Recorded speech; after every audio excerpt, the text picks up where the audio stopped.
For the next while, we're going to be in the book of First Samuel. First Samuel is in the Old Testament. It goes Joshua, Judges, Ruth, 1st and 2nd Samuel, okay? So you can flip to 1 Samuel today. We'll be in 1 Samuel chapter 1. And to get you kind of oriented to what's going on in the nation of Israel when the book of Samuel was written, they are coming out of the period of Judges. They're actually at the tail end of what would be the period of the Judges.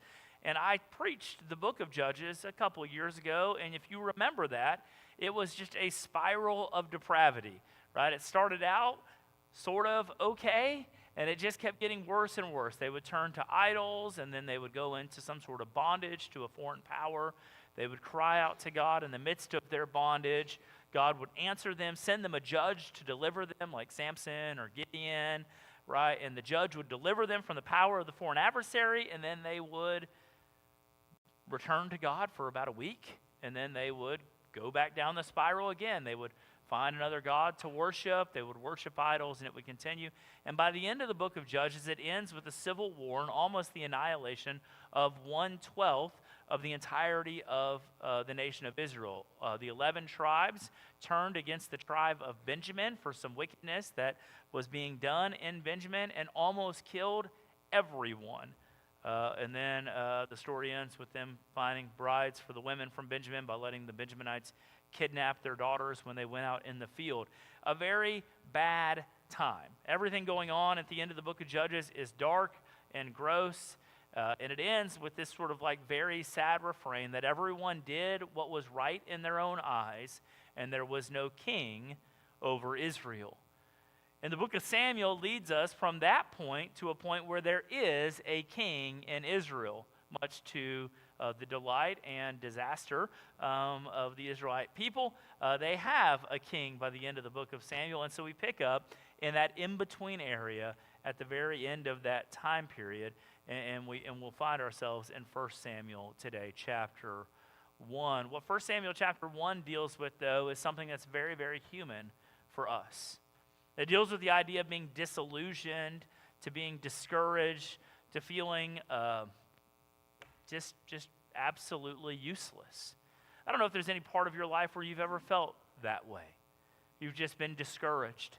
Life has got you down. You feel useless. You look around and everyone else seems to have everything that you wanted. Everyone else seems to have what you're supposed to have. And you just feel discouraged and disillusioned and disappointed. And that's the life that we jump into at the beginning of 1 Samuel. It's a sad place to be. This is what it says, 1 Samuel chapter 1. Read with me today. It says, "There was a certain man of Ramathaim Zophim of the hill country of Ephraim, whose name was Elkanah, who was the son of Jeroham, son of Elihu, son of Tohu, son of Zuph, an Ephrathite." Now here's the deal, by the way, when you're reading the Bible out loud, and you find a bunch of names that are not names that are written in English in any way. You read them with conviction, and everyone thinks you got it right. See, y'all were all tracking with me like, man, that guy, he went to seminary for that. I mean, I probably butchered them, but it's beautiful. So if you're ever caught in Sunday school or ever have you reading Scripture up here on a Sunday morning, just conviction, guys. Just sell it out and read with conviction. Okay, so this man Elkanah, he had 2 wives. That's bad, by the way, but we'll get with that later. The name of the one was Hannah, and the name of the other was Peninnah. And Peninnah had children, but Hannah had no children. Now this is the background for what is about to take place in 1 Samuel chapter 1. You have Elkanah, 2 wives, Peninnah, bunch of kids, Hannah, no kids. That's the story of this time.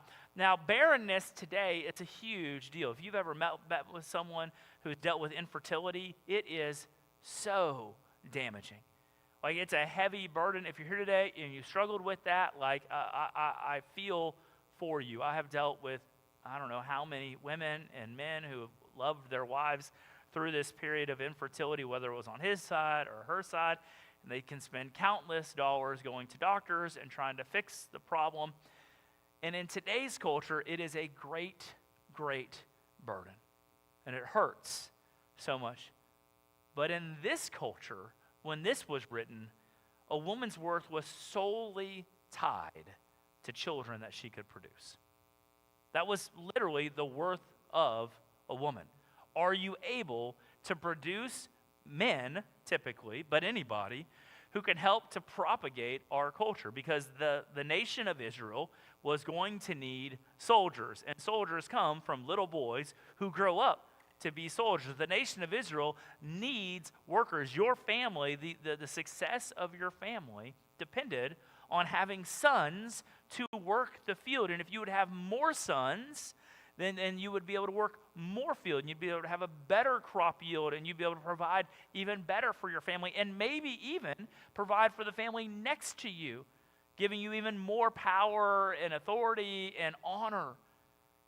Hannah had no children. This is why this theme is all throughout the Old Testament of barrenness. This is why Sarah not being able to produce a child for Abraham was such a big burden for her. It is a huge thing to not be able to have children in the Old Testament day. Today, as a woman, there's all sorts of ways that you can find worth and meaning and purpose in your life. And I'm not going to downplay what it feels like to not be able to have children, because it is a huge, huge burden. But there's so many other ways that we don't view women solely as, did you birth another child into this world? Like, you're more than that. But in this day, when Hannah was living, the fact that she was unable to bear a child for Elkanah, any child for Elkanah, brought her constant shame. And every month, I'm sure, as the time was appointed for the month to come, and everything went according to what it always had before, and she realized she wasn't pregnant again. She wasn't pregnant again. She wasn't pregnant again. It was like a nail being driven further and further into her heart. And so we continue in verse 3 with this disappointed, disillusioned woman who feels useless. Now this man, Elkanah, used to go up year by year from his city to worship and to sacrifice to the Lord of hosts at Shiloh, where the two sons of Eli, Hophni and Phinehas, were priests of the Lord.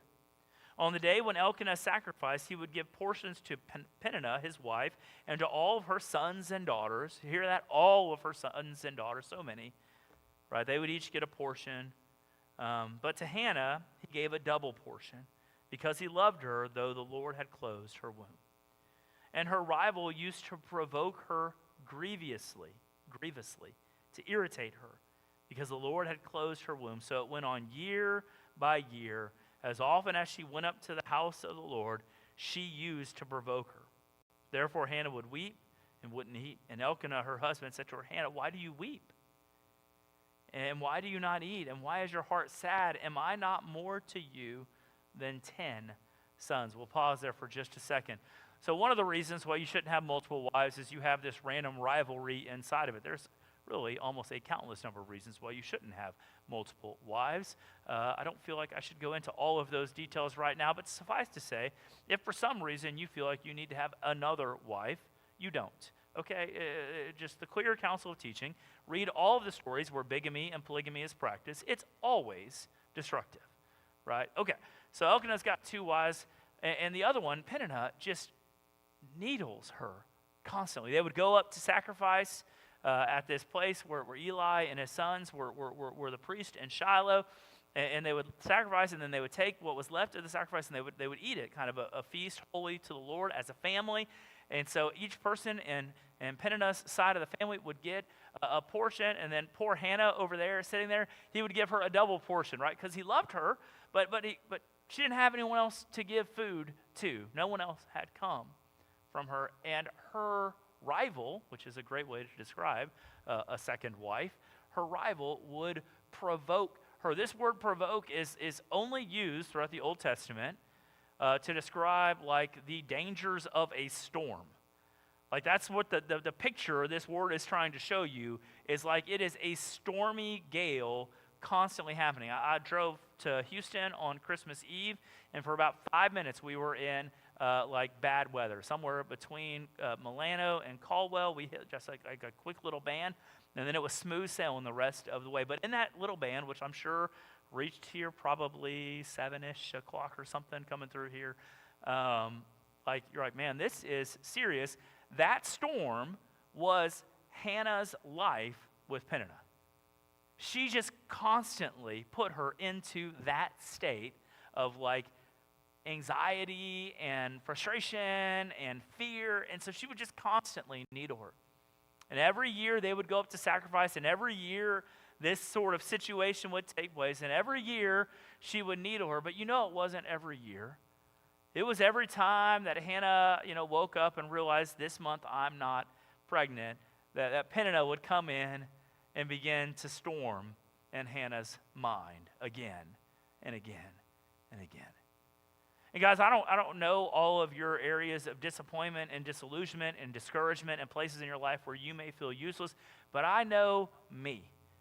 And there's not an insignificant amount of time in my life that I look up and I'm like, man, I just can't do it like other people, whatever it is. Like everyone else has this, everyone else is got their life together, and then I look at my life and I'm like, it's just not right. And in those moments, first of all, I try to fix it, but I'm a terrible fixer of the problems that I created. Right? They're my problems that I've created on my own way. And so I try to fix it, but at some point, you just kind of begin to feel like depressed. Like there's nothing I can do. And so then we begin to seek other ways to feel fulfillment for what we do. So maybe we pour ourselves into our work. I've done this before. I pour myself into my work. I never see my family. And I'm just in there and I'm ministering to, especially in youth ministry, ministering to teenagers and going on trips and traveling and doing all these things. And I can hide from this sense of discouragement and disillusionment in my life with busyness for a season. And so we overwhelm ourselves with business, right? It's a pretty common thing. A lot of people, that's why a lot of people turn to drugs, by the way. They got a whole drug epidemic across Rockdale. If you're unaware of this, breaking news, it's out there. All right, why do these people turn to methamphetamines and other drugs like that in this area? Well, there's just a general sense of disillusionment and discouragement, and there's nothing else to do. And at least for this season, when I'm high and I'm out of my mind, I don't care that my life is that bad. I don't care that my life isn't all put together. It's whatever. And then when that wears off, well, you better go back and find some more and some more and some more, and you end up stealing from everyone you love and destroying every relationship that you ever had. But it's all, in a sense, to numb the pain that you feel inside of yourself. Elkanah saw his wife in pain at the supper time. He would see that she was crying and weeping and unwilling to eat her food. And so he comes over to her and he does his very best as a husband, kind of puts his arm around her. He's like, babe, I know you want to be a mother, but I mean, you got all of this, and aren't I worth 10 sons? Right? And like, he means well. He genuinely means well. He's trying to lift the spirits of his wife that he loves, but she does not want a husband. That's not the driving desire in her heart. And there's nothing he can do to fill that desire. And his option, like what he chooses to do, first of all, is to say like, hey, like you got me, and also, like, here's 2 pieces of cornbread. Huh? Does that do it for you? You got a second piece of cornbread? Look, she only got 1. Right? like that's like here's a double portion of food. But he's trying to medicate her with his presence, with his love, but it will not fix what is inside of her. She is just fully disillusioned and feels useless. Guys, I want you to know there's nothing in the world that can solve your feelings of inadequacy and uselessness. There's a lot of things that promise that they can. There's vacations that say if you go on this vacation, your life will be better. There are someone will sell you a boat with the promise that your life will be better. It will be when you sell it, right? There's someone always putting something out there to tell you that this is the magic cure. There's a pill that will make you feel better, and maybe, like in an instant, you might feel a little bit better. There are drugs that will make you feel better. There are people. The problem is you've got the wrong spouse. Find a better spouse, someone who romances you better. Your job, it's the job. Go get a better job, a more fulfilling. Make more money. Get more stuff. Buy, do. We medicate ourselves the same way Elkanah's trying to medicate Hannah. Here's what I've got. I've got myself. Aren't I awesome? Here's more food. See how special you are to me. But it doesn't like salve the wound. Doesn't fix anything.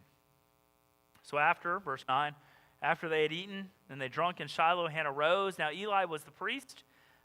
He's like the the father of the two kind of under priests there. He was sitting on the seat beside the doorpost of the temple of the Lord, and she was deeply distressed, and she prayed to the Lord, and she wept bitterly, and she vowed a vow, and she said, O Lord of hosts, if you will indeed look on the affliction of your servant, and remember me, and not forget your servant, but will give to your servant a son, then I will give him to the Lord all the days of his life, and no razor shall touch his head. And Eli was observing her. As she continued praying, it says, he observed her mouth, and Hannah was speaking only in her heart, and only her lips moved, and her voice wasn't heard.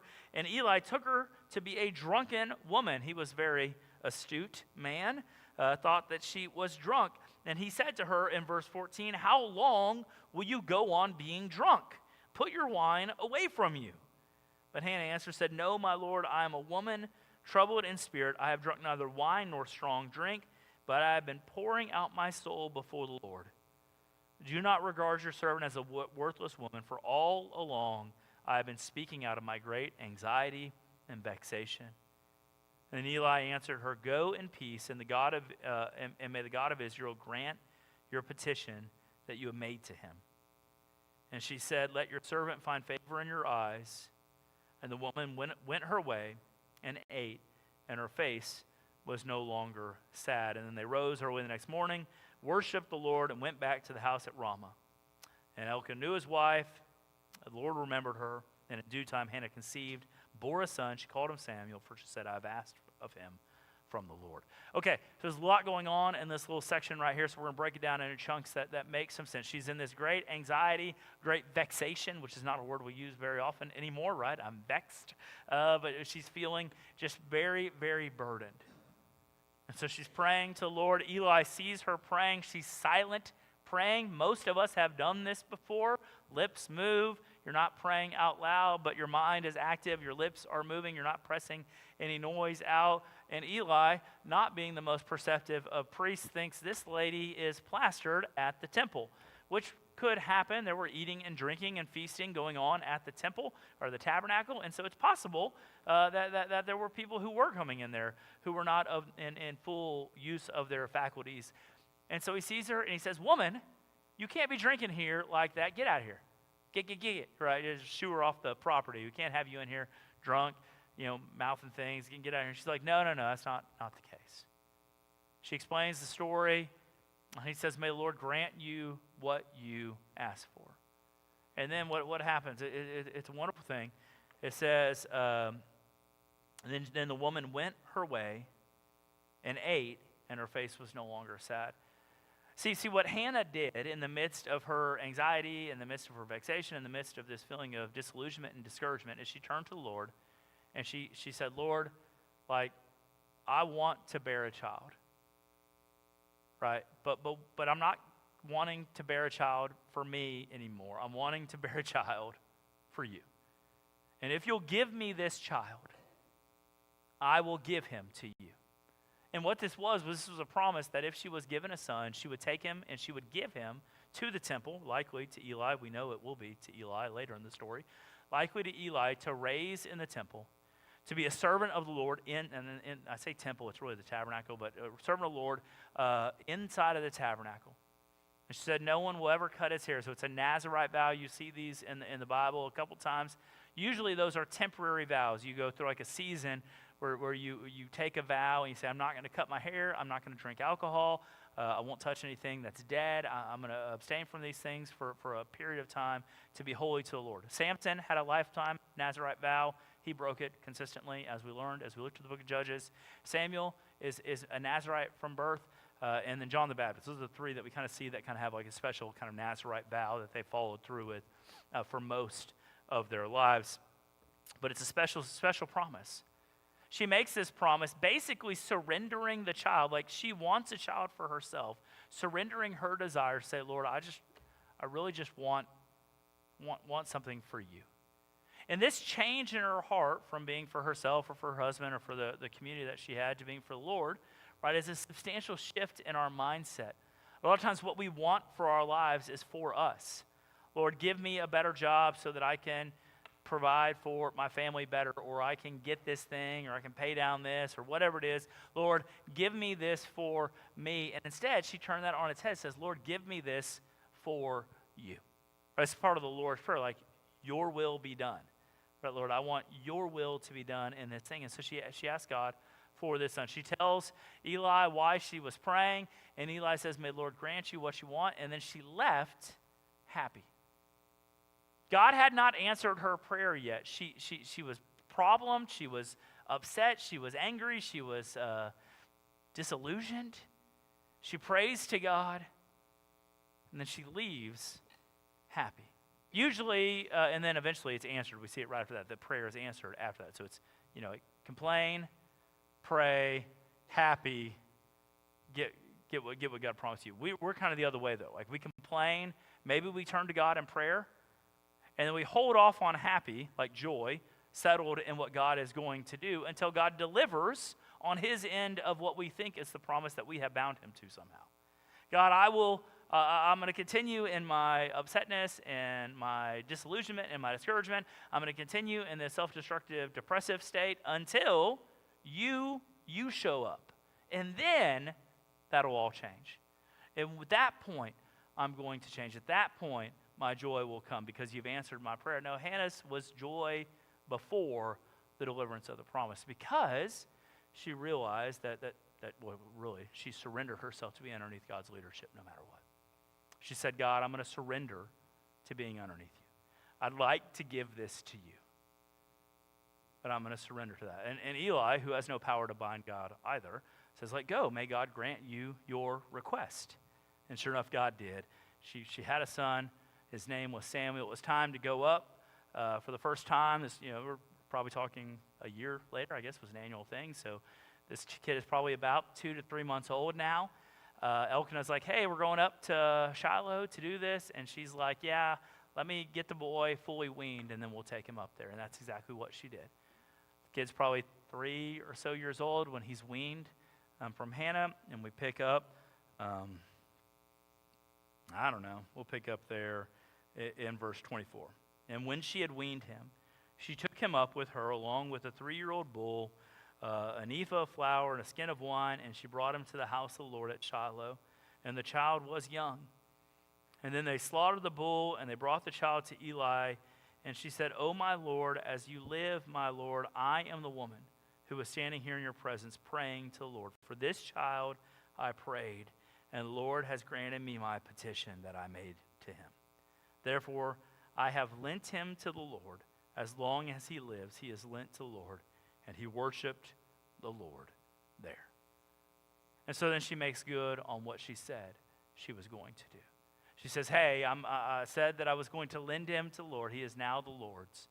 And she takes him to the temple, and he lives in temple service through the rest of Eli's life, and then continuing as a judge over Israel for the rest of his life. Samuel is a huge person in the story of the Bible, by the way. He's got 2 books named after him, right? Because he is the one who's going to anoint King David. He's the one who's going to find and anoint King David. He's the one who King David is going to come and one day show us that there's a better king coming in King Jesus. Samuel's an important person in the story of the Bible, and his story starts with a woman who was disillusioned and discouraged, and eventually surrendered her wants and desires to the will of the Lord, and God stepped in and worked in her life. I want you to know God will work in your life if you will surrender yourself to him. And there's things in your life you don't want to surrender. I promise you, Hannah did not want to surrender the raising of her child to Eli. If you see how Eli's other 2 sons turned out, which we will, not great, Hophni and Phinehas. Priests of the Lord, like some modern day priests, taking liberties with the office. Eli may or may not have been the best father on earth, but ultimately God was going to be the father. He was lending him to the Lord, not to Eli. And she made good on that. So guys, if you'll cast your burdens on the Lord, he is good to carry them for you. And it's tough to do. I know it's tough to do because the things that you love are the things that discourage you the most. And it's difficult to hand those things over to God and trust that he's going to make good on what he said. Guys, I live this in my life. handing things over to God that I would much rather take full control over. But knowing that I am inadequate to take care of it, I have to hand it to him. And I'm not perfect at it, for sure. But God is gracious and good. I want you to know, if you feel useless today, if there's a part of your life that makes you feel wholly inadequate, if there's a part of your life that just leads you to great discouragement and disillusionment, you stay up at night and those storms that Hannah was feeling from Peninnah, just like breathing hatred at her, are the storms that go on in your own head. It's your voice telling you these things that keep you up at night about all the things that you won't ever be. I want you to know, cast it to the Lord. Give it to God. And then, to the very best of your ability, leave it in his good hands. There's going to be days where you wake up and you pick it right back up. You say, God, I think I've got this now. You don't. Strive to leave it in the Lord's hands. And then, like Hannah, she lent Samuel to the Lord for the rest of his life. She gave over control of the thing that she wanted the most. And God did something miraculously huge through her act of obedience. I want you to know, God is still in the business of doing miraculously huge things through obedient servants of his. You may be called to give something over to the Lord for his glory, right? Not so your name will be recorded in Scripture, because I believe the canon is closed, but so that souls may come to know Jesus Christ through your faithful obedience. We're in the middle of our Lottie Moon Christmas offering. Lottie Moon was a missionary to China, went overseas as a single woman to China to go and to teach people about Jesus Christ. Gave up everything that she knew, the family that she had, all the relationships that she had, to go over to China as a single woman, a dark country as far as gospel penetration at that time, and to proclaim the good news of Jesus Christ. She surrendered her life to the lordship of Jesus Christ. And she said, like we just sang right before I came up here, wherever he leads, I'll go. And she went. And here we are, years later. She's passed on many years ago. Every year, I don't know, $250 million is given in her name to go and to support missionaries around the world. We play a small part in that. By the way, you should be playing a small part in that, church. It's not just on the deacons or on someone else. You with your $5 should be playing a part in that to hold the rope for those people there. There's thousands of missionaries who've gone overseas and said, Lord, I'm just going to go. Life would be a lot easier over here, but I'm going to go because that's where you've called me to go. They experience disillusionment, discouragement, just like the rest of us, but our support on the back end can buoy them. Guys, I'm not saying God's calling you to be a missionary. He may be, by the way. And if he is, you should go. But he is calling you to something. And if you're like Hannah and you feel some discouragement and disillusionment, he's almost certainly calling you to lay that at his feet and to trust him enough to be enough for you. He is enough. He'll meet you where you are. He'll carry you through whatever's going on in your life. He's a good God. You can trust him today. So lay it on the feet of him who has all things in his control anyways. Take it off yourself because God is doing big things. The biggest thing that he did, by the way, was bringing Samuel to anoint David, to point David to a kingdom that would come one day in the face of Jesus Christ. Right? This whole thing is pointing directly to Jesus and the cross for our redemption. What a wonderful thing that we have a God who took a broken woman and allowed her to humble herself to be a part of a story that's so much bigger. And in fact, Hannah's, next week we'll talk about Hannah's prayer song that she sings kind of in Samuel 2 here. But it mirrors the Mary's prayer. It's the same thing. Humble woman giving of herself to be used by the Lord for purposes that she doesn't fully understand. It's cool things out there.